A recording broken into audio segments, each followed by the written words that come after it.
Mission accomplished. More than 100 missiles rained down on Syria on Donald Trump's orders. And now his message is clear, a job well done. Except Syria is an arena where the world's major powers, including the US, are pitched against each other, wrestling for influence. So what mission exactly is Trump talking about? Well, the Pentagon translated it simply: accuracy.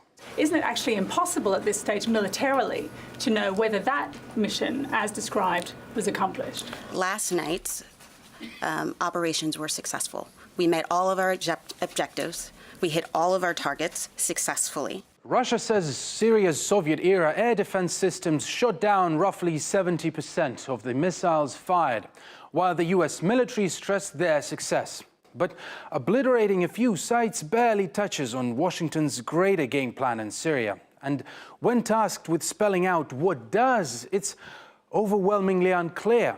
American troops entered and gained a foothold in Syria under the pretext of fighting ISIL. And now it is indeed difficult to say where exactly the US stands on that.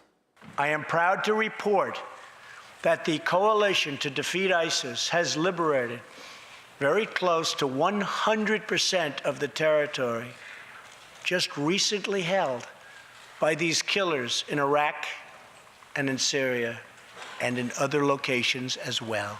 We are in Syria to fight ISIS. That is our mission, and that mission isn't over, and we're going to complete that mission.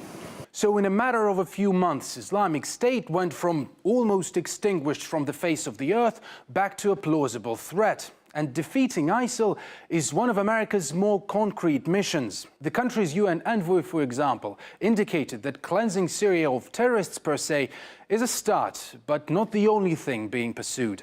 We want to make sure that the influence of Iran doesn't take over the area. They continue to cause problems throughout the region, and we want to make sure that there is a hold. Whether Nikki Haley likes it or not, Iran is a regional powerhouse, and it won't go down easily. If that is what America is after, well, hear, hear. Syria is apparently adding to the list of conflicts the US has troops bogged down in. But possibly the most ironic part, the above couldn't be further away from Trump's own mission statement for Syria just weeks ago. I want to get out. I want to bring our troops back home. I want to start rebuilding our nation.